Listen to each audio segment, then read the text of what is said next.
Away, man.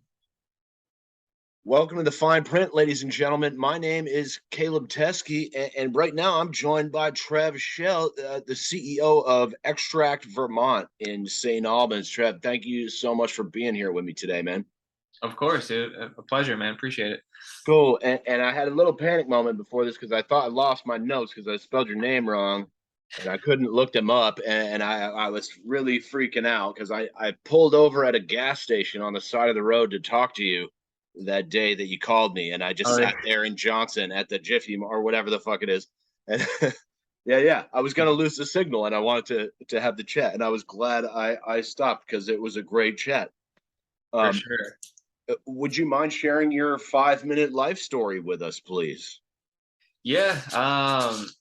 Yeah. So I'll keep it relevant to at least cannabis in general and just Tell kind us of, where you're from and all that. I don't care. Like, I'm yeah. curious about the whole nine. So, yeah. So, born and raised in Jersey, South Jersey. I like to explain it that it's like Vermont with no mountains. So, very corn and dairy, oriented. Word. Yeah, graduated high school, went straight into the army after that. Did just my first contract, got injured, got out. And then yeah, got diagnosed with Crohn's disease, had a crazy life-altering surgery, and that's kind of where I found kind of use in, I smoked weed all the time in high school, but nothing medicinal or really seeing kind of any value like that other than just like having fun, right? Recreational stuff. And then yeah, so this happened and got into the medical card in Jersey, which was kind of tough at the time. Um, and then been using it ever since. And my mom has MS, so we've kind of been medical patients. I moved up to Vermont to. It's so ironic how it happened, but I was expecting Vermont to be legal before New Jersey, and New Jersey ends up going legal first. So I was like, "Are you kidding me?"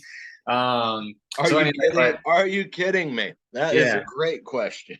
yeah. So I was like, man, Jersey's never going to go legal with who we have and just kind of we take forever, right? So I was like, oh, Vermont's like ahead of it. They're going to be legal like probably the year I move up there. And that was 2018. So here we are still, right? So anyway, yeah, so that was that. And I've been in Vermont ever since. Don't really ever think I'm leaving. This is definitely love this place. So yeah, then I worked at a dispensary when I moved up here, left for other reasons, and then found myself working in the hemp and cannabis side of things, outside of retail side. And then landed at Extract, and yeah, the rest is history. And this is what I've been doing and meeting people like yourself. So yeah, that's the 5 minute. Which dispensary did you work for, if you don't mind me asking? Worked for Champlain Valley series, the only one that you can. Um, yeah, that was And what yeah. was your role there? So I started off as a so I will say disclaimer, it was probably one of the best jobs I ever had in a sense of what I did because I loved what I did, and I'll get to that. So I started off as like a bud tender, then I, was a supervisor, and then I So basically you did, started at retail. yeah. So I started at retail. Um, I wanted to do cultivation, but that already got filled or whatever. And so it just beggars couldn't be choosers. I was coming from a whole different state, right? I just wanted to get up here to Vermont. So yeah, started out as a bud tender, then supervisor, and then I was basically in charge of the initial consultation. So what that is anyone who would get approved for their medical license, they would come to the dispensary and they would have to sit down for an hour. So I would be that person that they So sat down with. you were the guy. I was So the guy. So anyone like who sees this or whatever, can anyone we who was their first time in a dispensary in Vermont, they sat down with me for that like first two no shit. years. And can we talk about what the intake process is like? I know there's some privacy things, but like what sort of things do you sort of have to probe them about, if that's anything we can talk about? Yeah, no, that was why I loved it, right? Because I just think that's one of my strong suits is kind of getting to know people and just kind of figuring things out. So what I would do is really just because everyone's different, all walks of life, and trying to probe the conversation and engage it. So I would just kind of ask some really basic stuff like, what made you kind of finally get to this point, which is kind of a sad thing, right? You try all these medications and you're finally like, oh, the last thing I'll try is cannabis, which is like, in my opinion, should be like the first thing. Like, let me try cannabis, and then if not, I'll try X, whatever, right?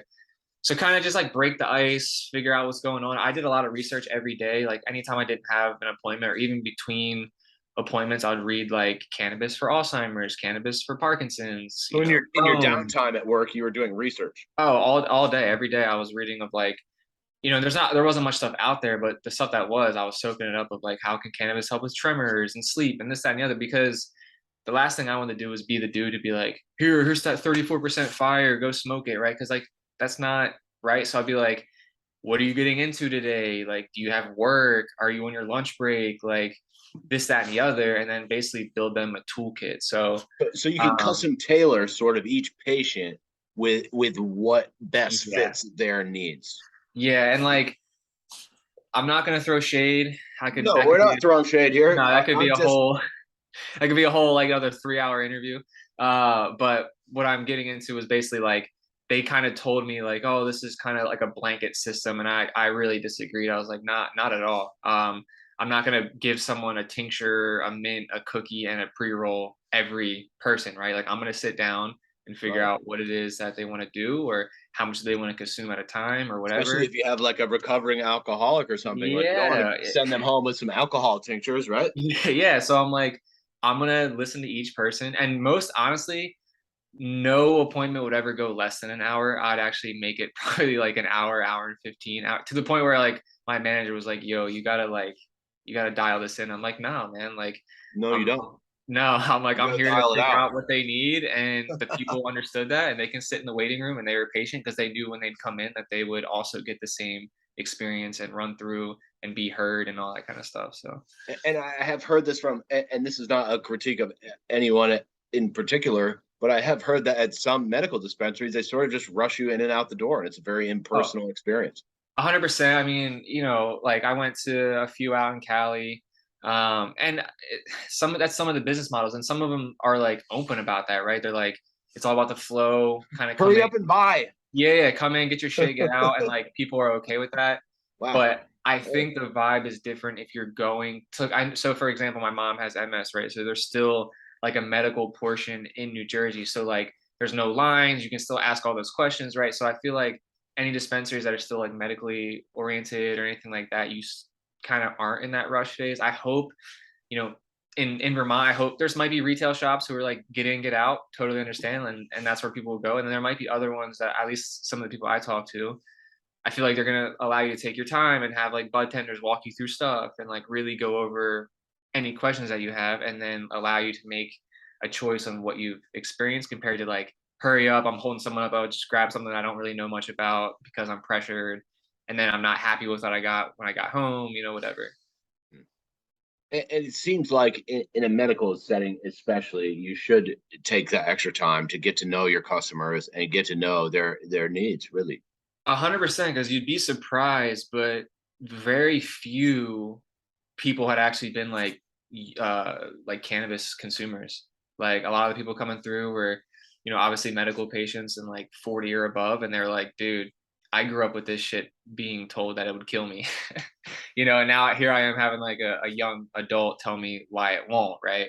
Um, I very rarely do I meet someone who's like, oh yeah, I've been smoking 20 years, I've been growing my own, and because like they're not going to be getting their medical card because they're already doing, you know what I'm saying? Like they've already been doing it. They know what's up. They know what to grow. They know what they like, right? But the people I was seeing were very new to it, so there was the education factor was huge, and I didn't really like play around with that. I made sure that I took it serious. Mm. So that's something that's important to you guys as well, is the education factor. Oh yeah, absolutely. That's even just where I'm at extract. It's just like it's not the same job or anything, but people do ask questions or whatever and I just like education's huge no matter what field you're in. I always think that it should be just because the odds are against us, right? Like we're in a market that isn't so accepted. It's getting there, so I just think the more we can educate people and understand that we're just not it's not what it used to be perceived, right? Like we're breaking that barrier. So Mm. Let me, before we get too deep into this, how did yeah. you become the CEO of Extract Vermont? Yeah, I'm still it's just crazy how it worked out, man. I don't really have an answer for you other than I went to UVM to do horticulture stuff, and I worked with Sella and Extract through my previous job, and I That was just a separate question, dude. You interrupted my next question. it's all good. I'll get to it. I'll get to it. And so I worked with Stella and Extract and Grayson through a previous line of work, and they were awesome people. And then took a hiatus off the industry and focused on farming and stuff like that. And it just happened to kind of work our way back through and just reconnect full circle type of thing. And I was just taking on like relations and sales and outreach and stuff like that. And Stella sat me down and was like, hey, this might not be my strong, like her, like this might not be her strong suit to be like out doing what I was doing. So she was like, hey, like, what would you think of stepping into the role? And she stepping into more of like a back end supportive, like HR kind of like operations role. And then I kind of take the reins because she liked what I was doing and how I was handling things and how I was handling clients and just kind of already naturally stepped into the role of like operations and just getting things going. So she just was like, hey, would you want to do that? So I never even foresaw that or expected that or was being groomed for that. It just kind of one day I walked in and they were like, hey, do you want to step into this? And I was like, what? So you So kind of walked ass backwards into it. yeah, I didn't, yeah, just never even, I was just like, cool, All I'm right. doing sales and I'm doing relationship that I like to do. And then all of a sudden this kind of fell in my lap and I was like, where did this come from? So that's kind of, it just organically happened. And how did you meet Grayson? I wanted to ask you about that because Grayson Glosser, the best X-Men name I've ever fucking heard in my life, came on the show, and I wanted to ask you how you met with him. Yeah, it's definitely a superhero name. So he was there. So he was there when I through my previous line of work. So he was I think he had just been there maybe a few months. So he was there before you. Yeah, so he was there Yeah, before me. It was him, Sella, and Emma, and then two other people who are no longer there. So I was working with them, getting them hooked up for more of like a compliance type of gig, right? To like get their seed to sale tracking and stuff like that. And so he was already there, and then I came on, and we kind of already had chemistry, and I knew Sella, so it was kind of like, oh hey, now I used to work with you on the other side of the world. Now I'm like in on the how many extraction. staff do you have, if you don't mind me asking? Yeah, so we have 7 right now, and we're looking. We need about 2 more to feel a little bit more comfortable with production. I mean, right now, me and Grayson crank out a lot. We have another set of hands, but we are looking for like production technicians and things like that to help with like our pre-roll manufacturing and stuff like that. So we're actively looking for sure. Hmm. And did you watch the interview with Grayson? I did. How do you think he did? I think he did really well, man. I think he's a good public speaker. You asked some good questions for sure. Um, and yeah, he enjoyed it. I texted him right after I saw it went live. And I was like, yo, good shit, did extract proud for sure. I thought he held it down. Yeah, definitely. He's a sharp customer. Uh, Yeah. yeah, yeah. And, uh, did you say something about your wife worked at Via Diagnostics or someone's wife? Yeah. So Bia. So she worked at Via Yeah. Diagnostics. Good. She worked there for 3 years. So I worked at the dispensary, and then when she moved up, because I lived here for like 2 weeks before her, because I had to scout and find an apartment, this, that, and the other. And then she landed up at Bia, and she was there for 3 years. And that's kind of how I got to Extract. Was I reached out on behalf of her, right? Because I was farming, so I was focused on my thing, and she left Bia, but she really enjoyed what she did. So I was like, hey, Sella, this is my wife so and so, this is what she can do, this is her experience. So she actually started working there like 4 months before I did. And then they had said like, hey, would he be interested? So then I sat down and met with them, and they're like, hey, do you want to come work? So then so now me and my wife work together. Obviously there's Grayson and Emma, right? um so yeah, it was just funny how that kind of came together. And and I missed this note before, but it says you moved up here strictly for the medical market. Is that I true? Yeah, so that And, was like there was in my town specifically, I had a killer job, like retire in 15 years, like you know what I mean, like taking care of everything. But I couldn't smoke, right? So I was doing like sketchy shit, like always worried about when a piss test is coming, finding pee, this, that, and the other. And I was like, fuck this, man. It ain't worth it. Like, no, like this is just isn't worth it. The peace of mind. So there was no place in Jersey at the time to work and like be accepted to smoke weed and not have to worry about losing your job or whatever. So at the dispensary, I mean, yeah, I wasn't making a lot of money, but I could smoke, right? Like they weren't drug testing you. It was like kind of like an open thing of like, just don't do shitty at your job. Like don't come in blitzed out of your mind and not be able to work and you'll be fine. So that was really the big thing was like finding somewhere that I want to live, which was Vermont, and also somewhere I could work where I can continue to be like a medical patient and not worry about not, having a job, Hmm. Is that So are they still drug testing in New Jersey? I don't know, man. I haven't been there in a minute.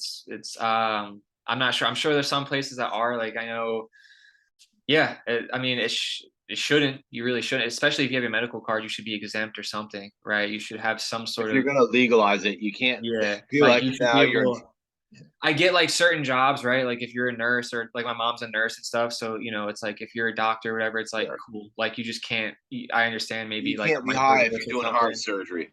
Yeah, like, maybe if Yeah. you're microdosing or something like that, but you should have some sort of like doctor's note if you could of being like, look, like this is legit, like their treatment, just like if they were using the Xanax or anything else that they're allowed to work and operate Mm. machinery, right? So, but That's it. to That's answer it. your question, I have no idea. No, hey, but I appreciate your opinion on that. Now, Yeah. have you followed the legislation and the board meetings very closely? Not as close as I should, just because I've been, really ramping up on just making sure that, we're getting contracts and getting clients and stuff lined up. But, we have meetings every week. So, Emily sits in on them, Stella sometimes. So we'll basically just debrief of like what the CCB went over. I've caught a few where I've been able to sit start to finish, but yeah, I just haven't been as much as I would like to. Hmm. But I've been getting caught up on it, weekly of what's going on, and which I just heard. I don't know if it's true, but they're not doing the rest of the month, right? I don't is what I heard. So there's not one tomorrow or like the week after. Is that I news? thought, yeah, it Or looked like they were taking a little break, maybe. I hope that just means that they're just cranking out applications. Like they're not doing a meeting and they're just like going like that's my hope. My goal would be like that's what they're doing. So That's my hope as well. yeah. Hmm. Um, so, what do we got here? Did I ask you about this before? You guys are doing a tier 3 manufacturing? Yep. So we're tier 3 manufacturing, ethanol extraction. So yeah, I think we're on track to potentially get our license next week, which is pretty awesome, man. Not gonna lie. Or So 3 weeks fingers or crossed for that. whenever they have a meeting? Yeah, I don't know. Who knows? Maybe we'll get an email and they're like, "Hey, you get it," and then they just announce them all at the next meeting. But maybe we get like some sort of like a ping, an email saying like, "Hey, you guys been approved. We'll announce it at the next meeting or something." But fingers crossed that apparently we're on track. So that's good to hear. So Have you had any contact with the members of the control board? yeah. How do you feel they're doing? I think they're doing good, right? So kind of like a loaded question. So we met I'm with sorry. I didn't. no, I no, also feel like they're doing good. That no, wasn't. I no. didn't mean it for it to feel like a loaded question. No, you're good. You're good. So we met with them last week actually because we brought up some concerns. Like we didn't like we met with them in person, right? We met with James Pepper. Actually, I think the same day that you interviewed him. So we met with him that morning, and I think he ended up hopping on with you after. I think I have to go back and check, but I think it was that same day. Um, but we just had like concerns about like waste management stuff like that because like we didn't go there and be like, hey, look at our application and like approve us. Like it was more of like, hey, I don't know if any other manufacturers maybe contacted you guys, but this is like a little bit of a roadblock that we're facing that's like out of our control. And we just kind of like educated and explained to James of like, why, is there a way we can help, or is there someone in the CCB that can maybe give us guidance, or is there something that we're not, that we're overlooking? So we met with him for like 30 minutes, super chill. It was a good time and very informative. And shout out James if he sees this. That's what it says in my notes. Super chill. Yeah, yeah. No, I mean he like down to earth answered our questions. Didn't bureaucrat. You know what I'm saying? Like we asked him straight up questions and he gave us straight up answers. And I was like, and I told him this in person. The fact that we could even walk in, right? I don't condone this just because we were going there more of just like kind of as like a advocate, advocacy of like some issues that we were having. I know some people walked in to be like, look at my application. I don't condone that. But yeah, the fact that we could even show up and he sat us down and was like, yeah, let's talk for like 30 minutes. I was like, I don't know any other state that's like, Does that yeah, make you feel better about the process that our control board is approachable in that manner?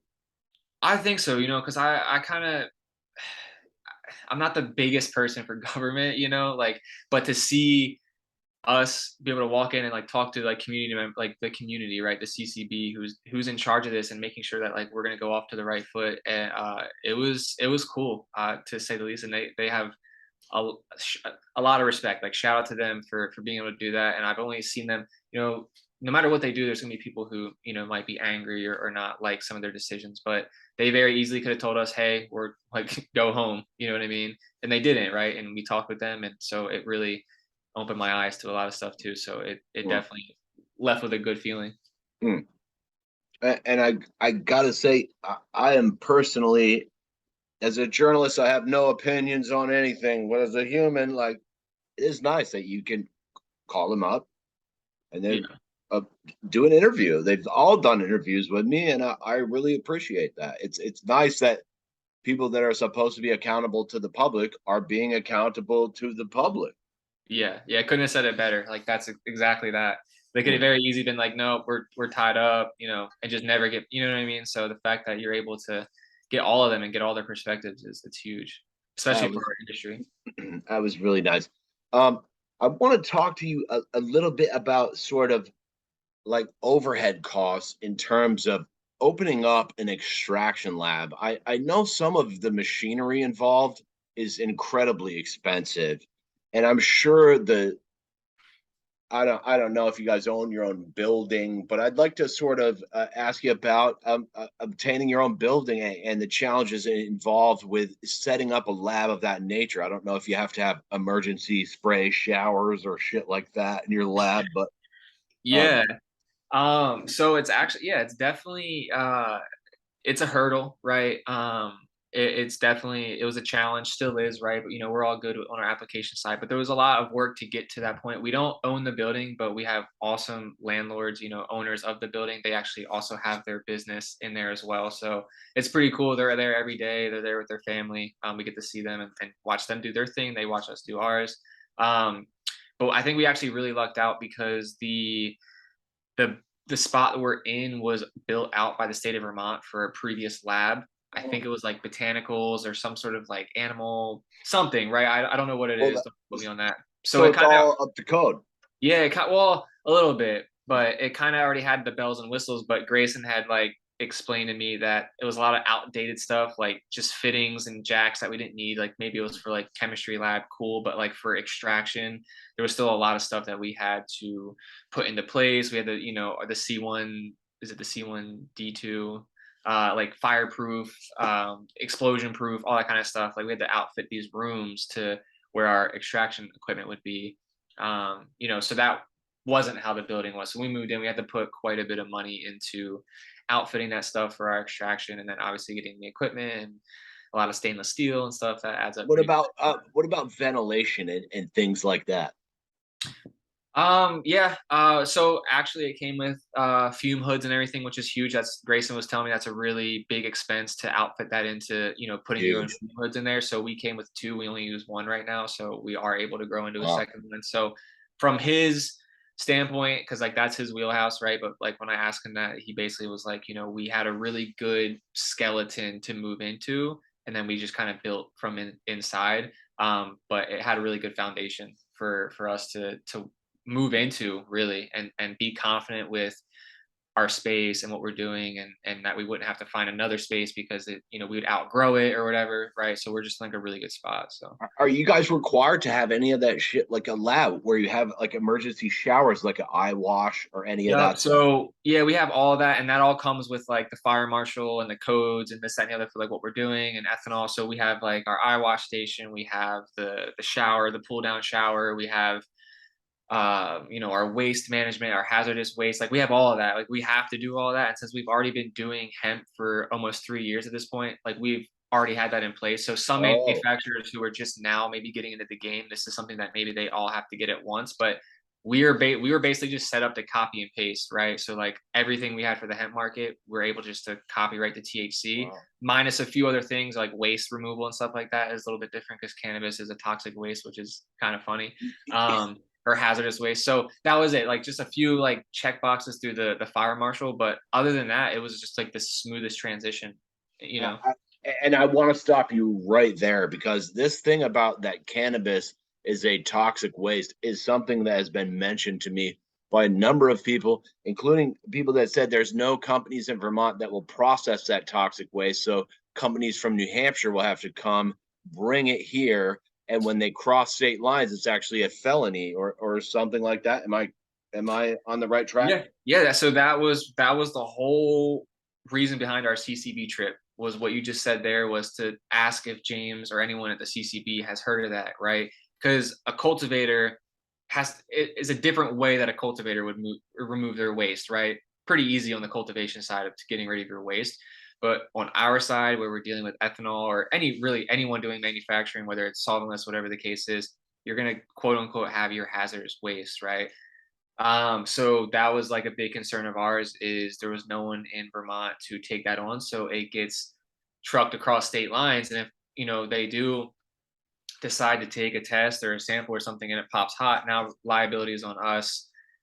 It's just it's a big thing. So that's why we went to the CCB and brought up was like, hey, is there anyone that you know of that and maybe just not did enough research or whatever. So they really appreciated that, which I thought was cool too. Like they listened to us and are like, hey, thank you for bringing that up. I want you to talk to a few people That's like, one of the best points, really, that I've heard in terms of transportation. Like I would have never even thought of that.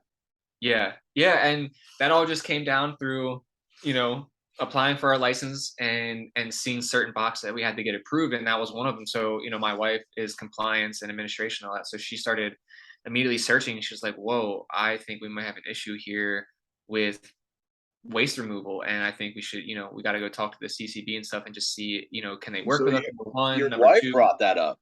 yeah. So she's the Well, she's the word up one, to your man. wife because that's a great fucking point. Yeah, she I think she does this at least once a day. She finds something where we're like, holy shit, we need to, send an email or whatever, just because, it's a new market. So not everything's going to be ironed out the first time, and not all these policies and regulations are going to be perfect, right? So that was one of them. That was a big one for us and other manufacturers, right? That we want to make sure like didn't fall in this loop, because I think we're a vital piece in the supply chain.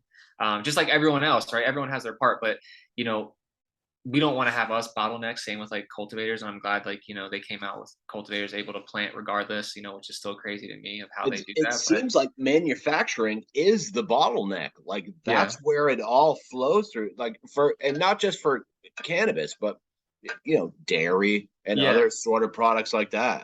A yeah, lot no, of commodities. yeah. Manufacturing is a integral part. And especially for dealing with cannabis and everything, we have our hoops that we have to jump through, but it's Yeah, a big yeah, thing. you do. Yeah, you do. We just didn't want to we wanted to make sure, man. It's like if we get bottlenecked or we're, stopped because of things out of our control, or just maybe something was overlooked or whatever, like we wanted to get on top of it as quick as we could and make sure these things are good. So, we have peace of mind when the time comes. We're just, smooth sailing. So, Uh, mm. I got a note here that just said network and operations. I don't know what it's like trying to set that up, but I did want to ask you about this sort of push to track and trace products in Vermont. And I know tomorrow I got Todd Bailey from Trace coming on, but is that something you guys are concerned with or intertwined with in any way? not really.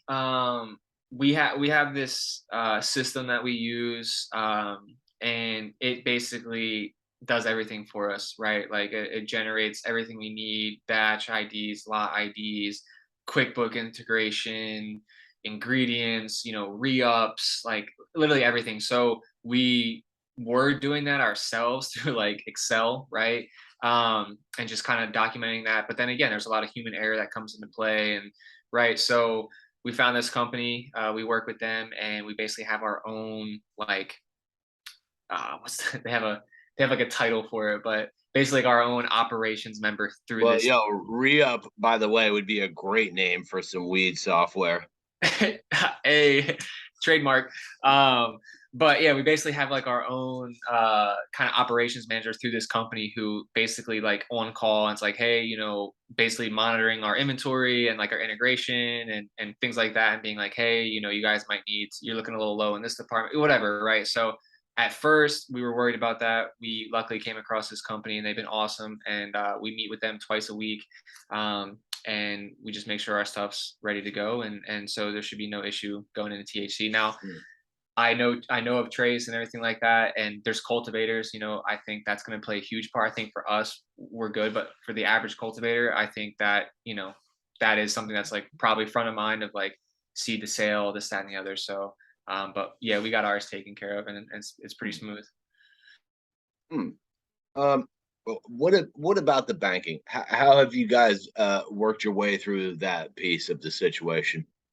Yeah, so shout out my wife Emily for this. So I think like a month ago, one of the CCB meetings they had mentioned the Vermont Federal Credit Union, so not VSECU, but the other one Well, had there was Northeast NEFCU and VSCCU, and also Vermont Federal Credit Union has also entered the game, I believe, as player yeah. three here. So it was that one, right? So it was like VF, yes, the Vermont Federal Credit Union. They had mentioned something, and the CCB had pinged it or mentioned something. So Emily had immediately sent them like an email saying like, "Hey, we're using VSECU, but they're doing like this 1.5% deposit, all this kind of stuff." So they're like, "Oh, cool, absolutely." Because like this was the dilemma too. Was like you can't get your application without banking, right? But banking won't give you your seed account without your application, right? So it was like So this we got weird. that catch 22 here with the Yeah, bank. so it was like now you're like in this limbo of like neither one is going to work with you until you have one from the other, but you can't just because of how things are. So we work with both, but Vermont Federal Credit Union, whatever, has been awesome, and they've, I think, have gotten a lot of traction. I think a lot of cultivators have been like passing them around and just word of mouth of like it's really easy to get, like I think they call it like a Letter of seedling, intent. like a seed, a letter of intent, yeah, but like a seedling account, right? It's like $500, and you basically, there you go, and there you have it, and you can add it to your application saying that you have banking and this, that, and the other. So, but yeah, so we're good on all that on those fronts right now. So. And what about this is something you mentioned earlier was the wastewater, and it's something I've talked with my friends about because when you work with solvents, that is an extra sort of element of your wastewater stream, is it not? Um, Without getting into like IP, kind of, not really, because we're able to recycle and all that. So So you have like a recapture machine. basically, yeah, Okay, we're cool. ethanol is like gold, so we're not wasting it. You know what I mean? So Right we're, on. yeah, yeah. But if it were to enter your wastewater stream, that would create like an extra, like or I don't know. From I'd what my assume friend, I'd assume so. I'd assume it definitely would add something to your removal and like how you would handle your waste for sure. But we're keeping all of our ethanol. I should have wrote that question better. No, no, all good. I mean, some people, it's shout out Grayson for being able to come up essentially with, a way for us to keep our ethanol without wasting it. So Was that his idea? yeah, just a lot of trial and error to, mitigate as much waste of ethanol as possible. And now we have it down to basically where we're reconstituting or recapturing almost all of it, and then it's pure again, so we can, just clean it up, recycle it, reuse. And, So and I understand, Trev, that those devices are not cheap. they are not, not at all. Hmm. Yeah. But at least, so if your lab was already fitted sort of with Vermont state standard kind of gear, I assume that would bring the overhead cost down at least if you're trying to open up a new spot in that same area. Oh, he froze up. We're good. Here we go. We're jumping back in. I'm sorry for the technical difficulties. Now, Trev, I got about 15 minutes left here, and I know we got kind of cut off there in a stoner moment, which is mostly my fault because my notes are all over the place. And I thank you for working with me because I'm a bit of a mess at times. But we did talk about the banking conundrum. Um, I'm wondering if you have any thoughts on the tax code, the 280E tax code, where cannabis businesses are not going to be allowed to write off any of their costs like a normal business. Oh man, great question. It's a little tricky. It's, we work with a professional, and we're, advised as best we can, and it sucks to say the least. Really, I don't have the best answer. Nobody does. And things like, shit. Is my internet? Can you hear me? Yeah, I got you there. You froze up a little, but I got you now. Okay, because I was getting that little like Yeah, no, Wi-Fi blink. I'm like, man. So you good. sorry, dude. It's Um, okay. We're in Vermont, man. It's tough. yeah. What the hell? Yeah. So it sucks, and it's part of the vape tax too. I don't know if that was something you wanted to get into. It's Sure, just go for it, please. it it's a bummer, man. And Tito, shout out Tito Byrne. I'll always remember this. He said something to me where, there was a Vermont growers event at August 1st Bakery, and he got up there and was basically just like, hey, talk to your local legislators and explain to them why this is bad. But he basically was like, this is literally what he said was, they took a sledgehammer to a mosquito, right, for this vape tax. And it was like, clearly this was going after the jewels and those pods. And to kind of lump cannabis in there, it's just like such a shitty thing, right? And James Pepper was saying that's something that they're actively working on. I know, just once something's passed, it's really, really hard to remove it, at least in government, in my opinion. Just kind of looking at previous stuff, it's really hard to like redact something. I really hope so. I really hope, yeah, this first year we're dealing with it. It's not as bad as we originally thought, in a sense of like, like putting on the end retail price. I think where it makes the most sense as a business is you're putting it in your wholesale price. You're looping that 90 so and so percent into kind of like your wholesale price. And then, because the retailers, I don't think they're going to loop that into the end retail price, in my opinion. So I think where it makes sense, What if we just got rid of that whole fucking tax? it would be amazing, in my opinion. I think it'd be awesome, because vapes have their place. People love their vapes and everything like that. I just think it's a shitty It something that seems they're dealing with. unreasonable. A 90 something percent I think it's tax. 94 or 92. Yeah, Either it's way, 92 or 90. You're right, I I think. think it's 92 or 94. I can't remember, but it's terrible. It's so unreasonable, man. It's awful. And it just doesn't do any good. It just really doesn't, and it hurts our industry really too. In my opinion. So. Hmm. What about transportation? Are you guys allowed to transport products from your manufacturing facility to a retail dispensary? How does that work? Yeah, we absolutely are allowed to, for sure. I believe cultivators are even allowed to, obviously, Oh, now we're freezing. but as us, Oh, we are allowed to transport to retailers. Um, and we're taking above and beyond approach. So that's going to be a big part of our business model, is transportation. So we've invested quite a bit of resources into being able to transport and security and making sure your stuff's insured and all that. So we've uh, really went deep into that. So so what are we talking here, Trev? Are we talking armored cars? Are we talking a lockbox in the trunk? What are we looking at potentially for transportation requirements? so for Vermont, I don't think there's anything right now. We could potentially transfer it in like our personal vehicles if we wanted to. That's super sketch, in my opinion. I don't think that sends the best message to our clients of like, yeah, I'm gonna throw it in the bed of my truck, and So we've invested. We're pretty we're we're short Fair, on an fair. armored truck, but we're close. In a sense, we're gonna have yeah, our stuff's gonna be secured. It's in a proper vehicle. Cameras, safes, all the whole nine, as well as protection of your product. So like an actual barrier around your product. So yeah, we looked into that quite a bit, man. What about a company like Brinks or an armored truck service like that? Is that anything that you guys have explored? I don't. There's one company that I know of, and shout out. His name is Mark Schwartz. He does. It's like his civilian job is like armored transport and security. So I actually kind of consulted him quite a bit of like, what it is. So that's his thing is he does like cash deposits and delivery and like an armored vehicle and all that. But the Is that a tricky guy? thing, Is that a guy I could talk to?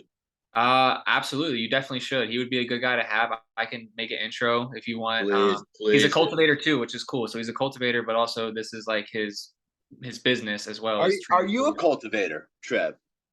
Not I don't have my license, but yeah, I cultivate Are you a dirt bike rider? legally. I Are legally are cultivate. you a dirt bike rider?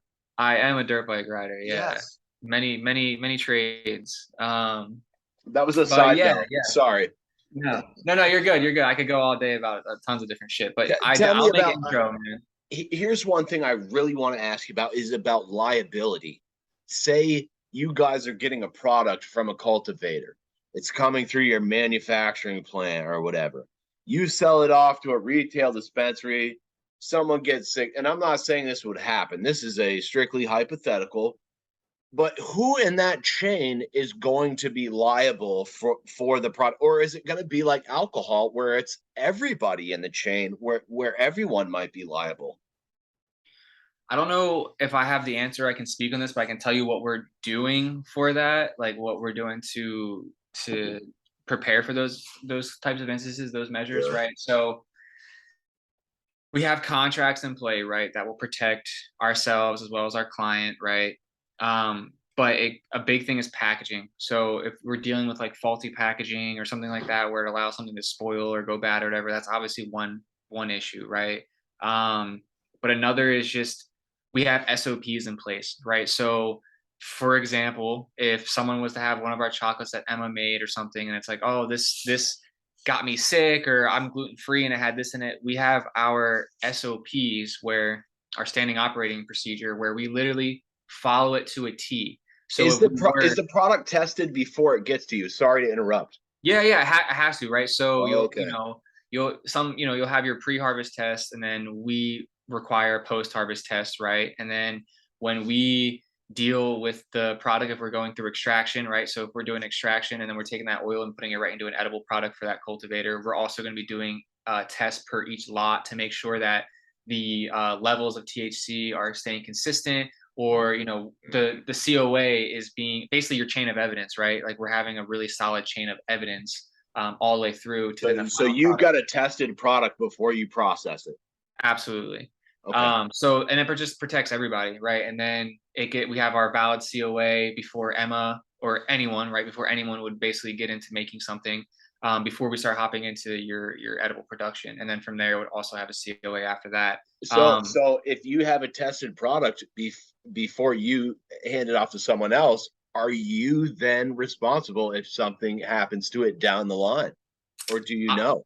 I don't know the answer to that. I think I would like to say the answer is no because of the steps we have in place with like our SOPs and our procedures and being able to back that, right? So it's like, like other companies, if something were you were to get sick or whatever, they're gonna backtrack and find out where in the line it went wrong. Was it mishandling, shipping? Was it a packaging issue? Was it a storage issue where it went bad during storage or something? So we're just setting ourselves up to be able to have that tight chain of evidence all the way through to be like, okay, please, we welcome it in. Let's figure out where it went wrong, but we can show you why.